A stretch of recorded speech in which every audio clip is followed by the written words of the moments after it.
கோழியை வளர்க்கும் முறைகள் வந்து அதிகமாக இருக்கான்னு கேட்டால் இல்லை. ஆனால் அதோட டிமாண்ட் அதிகமாக இருந்துக்கிட்டே தான் இருக்குது. இந்த நாட்டுக்கோழியை கிராமப்புறங்களில் பெரும்பாலும் வளர்க்குறாங்க. ஆனால் அவங்களோட தேவைக்கு மட்டும்தான் வளர்க்குறாங்க. இந்த நாட்டுக்கோழியை ஒரு தொழிலாக ஒரு லாபகரமான ஒரு பண்ணையாக அமைச்சு நடத்தணும்னா நம்மளால் கண்டிப்பாக லாபம் பார்க்க முடியும். இந்த நாட்டுக்கோழியை எப்படி வளர்க்கலாம்னு கேட்டிங்கன்னா 2 விதமாக வளர்க்கலாம். ஒன்று, நீங்கள் முட்டையை வாங்கிட்டு வந்துட்டு அதுக்கு அடக்காகிறதுக்கு ஒரு இன்குபேட்டர் இருக்குது. அந்த இன்குபேட்டரில் வச்சு அடக்காத்துட்டு அதுக்கப்புறம் நீங்கள் குஞ்சுகளாக மாற்றலாம். அல்லது நேரடியாக குஞ்சுகளாக வாங்கிட்டு வந்துடலாம்.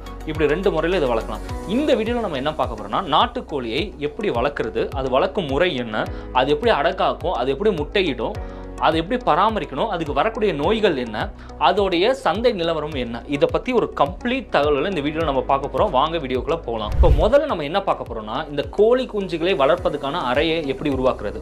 முதல்ல என்ன பண்ணணும்னா, நம்ம ஒரு காற்று புகாத ஒரு 4 பக்கமும் மூடிய ஒரு அறையை நம்ம தேர்ந்தெடுத்து வச்சுக்கணும். அந்த அறைக்குள்ளே என்ன பண்ணணும்னா 30 அடிக்கு 2 அடி ஒரு வட்ட வடிவ தகர டப்பா